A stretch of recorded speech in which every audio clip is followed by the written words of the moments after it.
트럼프는 항상 리스크라는 표현을 쓰는데 왜 그러느냐? 그러니까 금융시장이 제일 싫어하는 건 불확실성이에요. 트럼프는 워낙 튀는 사람이고, 근데 여러분들이 트럼프 한번 경험해 보셨잖아요. 트럼프라고 용 빼는 재주가 있는 건 아니다라고 얘기 드리는 게 이미 미국 정부의 고가는 바닥이 났습니다. 근데 또 하나 중요한 포인트는 뭔지 아세요? 미국이랑 큰 배가 선장 하나 바뀌었다고 해서 다 혼자 어떻게 할 수가 없습니다. 특별한 경제 강의 머니 특강. 안녕하세요, 주식 초등학교 여러분. 저는 오늘의 특강을 맡은 윤여삼입니다.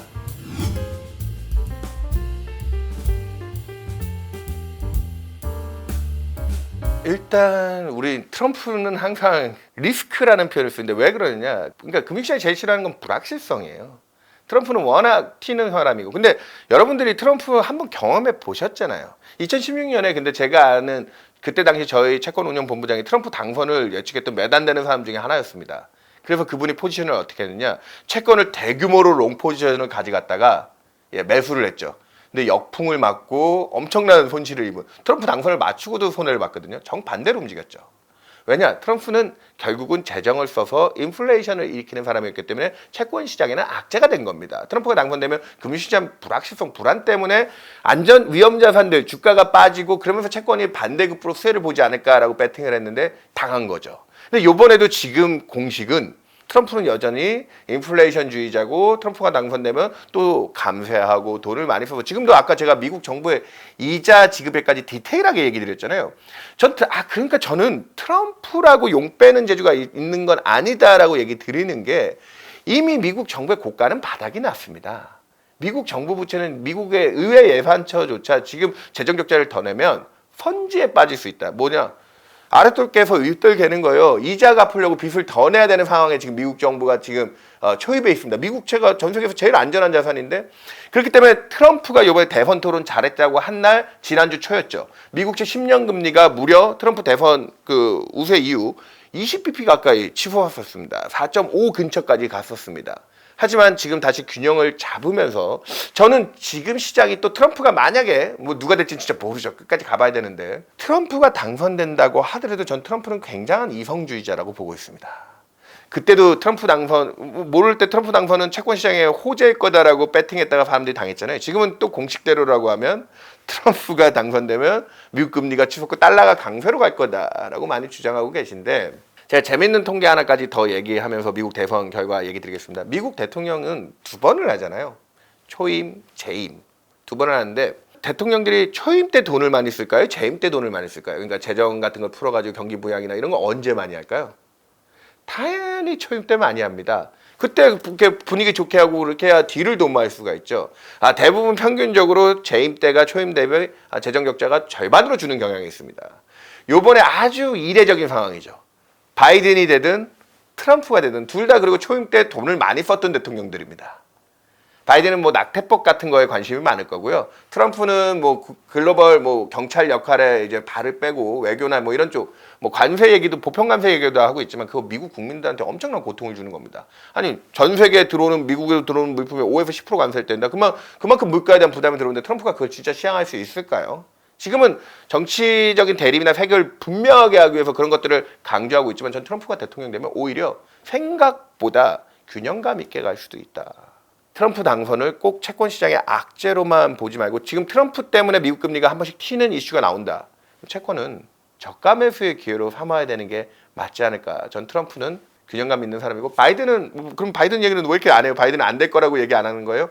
바이든은 이미 작년 2년 동안 재정 적자를 너무 많이 썼습니다. 그래서 올해 바이든이 내세우고 있는 메인 공약 중에 하나가 뭐냐면, 우리만 금투세 걱정하는 거 아닙니다. 미국도 지금 부자 증세를 바이든이 들고 나왔습니다. 작년에 지방소득세를 한 4천억 달러 감세해주면서 미국 가구당, 중하위층 가구당 무려 막 2천만 원씩 뿌려줬거든요. 그 돈의 힘으로 미국이 지금까지도 소비. 그러니까 미국 경제를 여러분들이 너무 착각하시면 안 돼요. 뭐 노동시장이 좋아서 임금 잘 벌어가지고 그래서 미국 소비가 좋은 거다. 그랬으면 요번 2분기 미국 소비가, 미국 고용지표 아직도 견조한데 2분기 요번 미국 소비가 생각보다 되게 안 좋거든요. 정부가 돈을 안 쓰면서부터 탄력이, 왜냐면 지금 그로스가 올라오면서 올해는 세수를 잘 걷고 있어요. 감세해줬던 게. 바이든 행정부의 그 3천억 달러의 부자 증세 이슈만 하면 균형 개정 쪽으로 가는, 바이든이 되면은 미국 채권 시장은 더 안정되는 방향 쪽으로 간다. 물론 트럼프 리스크가 존재하겠지만, 트럼프는 또 하나 중요한 포인트가 있죠. 자기는 금리가 높은 게 너무 싫은 사람이라고 예전부터, 그래서 자기가 임명한 파월 의장을 뭐 자르겠다까지 얘기했던 사람인데, 그런 포인트까지 보시면 그 누가 대통령이 되든 재임이라는 점, 그리고 나서 지금 미국의 정부 이자 부담액이 위험 수치까지 올라와 있다는 점, 그런 것들을 다 감안해서 미국채 지금 현 시점에 이 정도 금리 너무 많이 떨어진 거 아니에요? 관심을 가져볼 필요가 있다 얘기 드리겠습니다.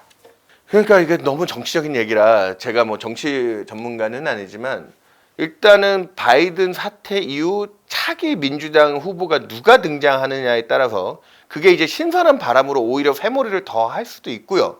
아니면 이제 대세론에서 이제 바이든이 물러났기 때문에 이제 트럼프가 되는 거 당연하다는 쪽으로 민주당의 대안이 뾰족하지 못할 경우에는, 지금 그 부분에서 민주당 차기 후보군들이 너무 좀 약한 거 아니냐 논란이 있긴 하지만, 뭐 캘리포니아에 지금 뭐 제가 그분 성함이 딱 기억이 안 나는데 그 주지사 필두로 해서 좀 신선한 쪽 방향, 왜냐면 두 분 다 지금 현재 바이든 트럼프다 너무 노쇠한 거에 대한 논란이 있잖아요. 그런 쪽에서 또 분위기를 이끌어가면 저는 그 부분에 대해서는 불확실성이 너무 높고, 근데 또 하나 중요한 포인트는 뭔지 아세요? 미국이랑 큰 배가 선장 하나 바뀌었다고 해서, 그리고 트럼프가 되면 아까도 뭐 감세 정책이나 재정 많이 쓴다고 하지만 전통적으로 공화당이 작은 정부를 추구하고 하원을 지금 공화당이 장악하고 있는데, 트럼프가 대통령에서 자기 행정명령으로 지시할 수 있는 뭐 여건들이 몇 개 있긴 하겠지만 다 혼자 어떻게 할 수가 없습니다.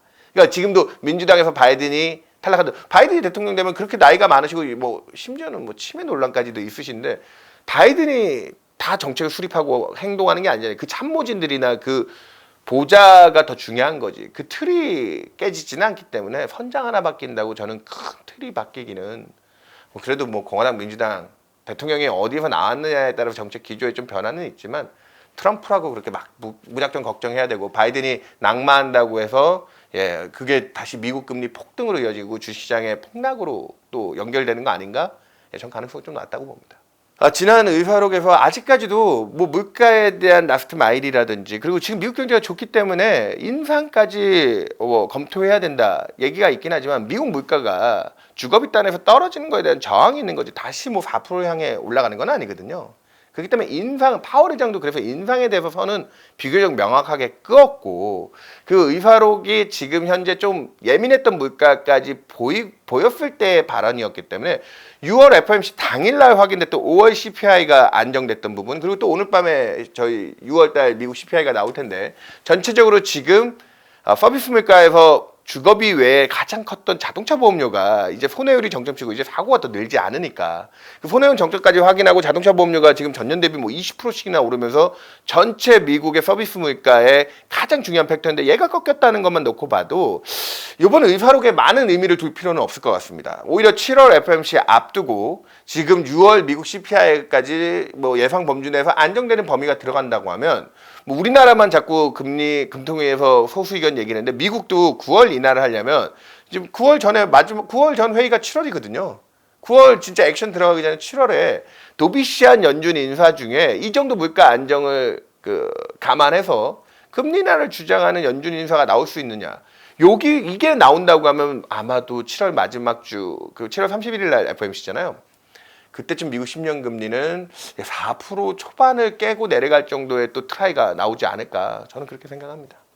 저희는 원래 작년 10월달 연간 전망 때부터 미국의 금리 인하 시점을 대략 한 7월 정도 여름쯤으로 잡았습니다. 이유가 물가가 최소한 안정범위에 들어가려면 상반기 정도의 시간은 필요할 거고, 1분기까지 미국의 경기가 그때까지 끌고 왔던 탄력이 있어서 미국 경기가 좋으니까 1분기 지표까지 좋고 2분기부터 좀 식어야 여름쯤 7월 인하를 받는데, 그 사이에 시장 기대가 파월 의장의 피벗으로 뭐 올해 3월도 할 거다, 그리고 6월에는 해주겠지, 그렇게 갔다가 저희는 그때까지도 한 번도 7월을 변경 안 했거든요. 그러다가 오히려 되려 4, 5월 달에 미국의 물가가 좀 끈적거리고 미국 지표가 생각보다 고용 지표 중심으로 버티니까, 이거 이러다가 올해 한 번도 못 하는 거 아니야? 뭐 이제 연말 인하설까지 밀리더라고요. 그때 5월 초에 미국채 10년 금리가 그래서 4.7%까지도 올랐었습니다.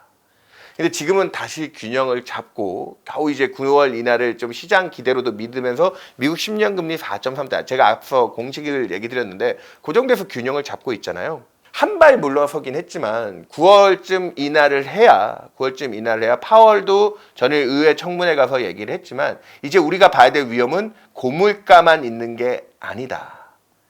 그게 이제 뭐 애들러 얘기하면 고용 중심으로 이제 경제 탄력이 좀 빠질 거냐? 저는 파월이 직접 얘기하면 시장의 민감도가 높아질까봐 얘기는 안 했지만 아까 얘기드렸던 이 고금리에 대한 저신용 조달 여건들, 부채들의 피로도가 많이 쌓여있기 때문에 그런 것들은 미리미리 조금 일 터진 다음에 대응하면은 호미로 막을 거 가래로 막아야 되잖아요. 그런 식으로 저희는 9월부터는 금리 인하가 이제 시작돼서 올해 2차례, 아니 잘하면 올해는 좀 더 속도감 있게 생각보다 금리 인하를 더 해줄 수도 있고 내년까지 저희는 175bp의 미국의 금리 인하가 가능하다. 그렇게 얘기 드리겠습니다. 그래서 제가 앞서 얘기 드렸던 금리 인하를 시작할 때부터 우리 이제 투자자분들이 그동안 즐겼던 이 랠리 파티는 조금은 주의가 필요하지 않을까? 왜? 지금 5.5% 기준금리는 중립금리 대비 과도하게 높은 수준인데 내년까지 미국이 저희 주장대로 175bp를 빼준다고 해도 중립금리보다 위에 있다라는 건 긴축적인 구간이라는 거고 최소한 그걸 하회할 때부터 완화적이라는 거거든요. 그러면 175bp 빼줬다고 여러분들이 이제부터 본격적으로 돈을 빌려가지고 부동산 투자하고 다시 주식이 랠리에 돈을 넣겠다. 기업들이 조달하는 비용이나 이런 거는 그 정도 낮춰준다 해도 과거에 절대 금액으로 미국 기업들이 저신용 기업들이 4에서 5%대 조달했던 것 대비 지금 7에서 8%대 8% 이상 조달하고 있거든요. 그게 지금 미국의 기준금리 200bp 빼준다고 해서 과거로 회귀할 수 있는 정도의 수준이 아니라는 겁니다. 그래서 지금 당장 경제가 침체는 오지 않을 수 있긴 하지만 이 긴축의 강도를 풀어서 연착륙을 시키는 과정이 먼저 확인이 돼야 되는 거고요. 그래서 지금 금리 인하를 마냥 좋아할 때가 지금이 오히려 좋죠. 지금은 다른 정책적인 서포팅과 아직까지는 이 금리 인상의 그 부채 후유증이 본격화되지 않은 지금이 미국 입장에선 경기도 좋고 앞으로 금리도 낮춰준다고 하니까 유동성에 대한 기대까지 더해진 지금이 가장 좋은 때고요. 왜냐면 경기가 좋으면서 유동성이 같이 공급되기가 쉽지가 않거든요. 근데 올해 뒷단에 재정 정책에 대한 탄력, 미국 중심으로 재정 탄력만 빠져도 이쪽에 대한 펀더멘털에 대한 힘도 빠지는데 통화 정책이 그래서 실제로 금리 인하해서 완화를 시켜주는 게 그거를 스무딩 해주는 거지 이제부터 본격적인 랠리가 더 펼쳐집니다. 여러분들이 생각하셔도 좀 말이 안 된다고 생각 들지 않으세요? 지금까지 미국 증시는 그럼 무슨 힘으로 올라온 거냐? 그 부분들을 이제 앞으로 잘 고민하셔야 되기 때문에 저는 올해 금리 인하가 시작된 시점부터 내년 상반기까지의 뭐 경기 침체에 의한 폭락은 아니지만 펀더멘탈 자체 탄력이 빠지면서의 기간 조정 정도는 거기서 이제 또 지금도 압축해서 간 종목들에 대한 논란이 많은데 그게 좀 더 심화될 수도 있습니다.